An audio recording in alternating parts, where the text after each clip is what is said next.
প্রজন্ম চোখের সামনে শেষ হয়ে যাচ্ছে। আমাদের চোখের সামনে আমাদের ছেলে মেয়েরা চরিত্রহীন হয়ে যাচ্ছে। এক ওয়াক্ত নামাজ পড়ে না, মুসলমানের ঘরে রাত আসলে ঘুমায়। আমি জীবনে একবার আমার আব্বারে বলছিলাম, আব্বা আমি এই মাদ্রাসায় পড়বো না, আরেকটা মাদ্রাসায় আমারে ভর্তি করায় দেন। আমার আব্বা বলছিল, ফুত পরের লোকমা ভাত আমার ঘরে খাইও না, সাবধান। পরের লোকমা দিতে নিষেধ করছে যে বাইর তোমার জেনে মনে কর ফললে পড়ো, না ফললে বাদ দাও, কিন্তু আমার ঘরে এক লোকমা ভাত খাইও না। কসম খোদার, চোখের পানি ফেলতে ফেলতে পরে মাদ্রাসায় গেছি গাজে এই বাদ দিত না। হ্যাঁ, দুপুরবেলা মায়ের হাতের রান্না করা ভাত খাইয়া মুসলমানের বাচ্চা এই নাফরমান সেই যে 2টা বাজে বাইরেছে, রাত 11টা বাজে ঘরে ফিরছে, আবার ভাত খাইয়া ঘুমায় গেছে। আহা, মা বাপ একটাবার জিজ্ঞাসাও করে না যে কিরে ফুট আসর নামাজ কই পড়ছো, মাগরিব কই পড়ছো। এসব এগো কারো কোনো কিছুর দরকার নাই তো, টিয়া হইলেই তো হইছে। টেনশন শুধু একটাই, বিদেশ যাইব নি, টাকা কামাই করব, পয়সা দরকার, পয়সা।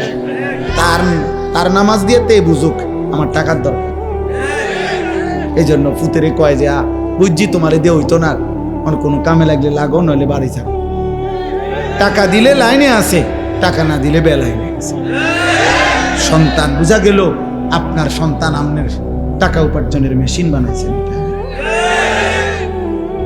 18 বছরের ছেলেটা আপনাকে আল্লাহ দিছে পয়সা কামানোর লেগা, এর মধ্যে আখেরাত নাই।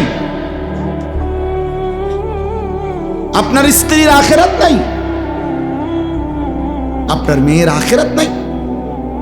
এটাই সফলতা যে পয়সাওয়ালা জামাই সাইয়া মেয়েটা বিয়ে দিছে, খালাস সফল।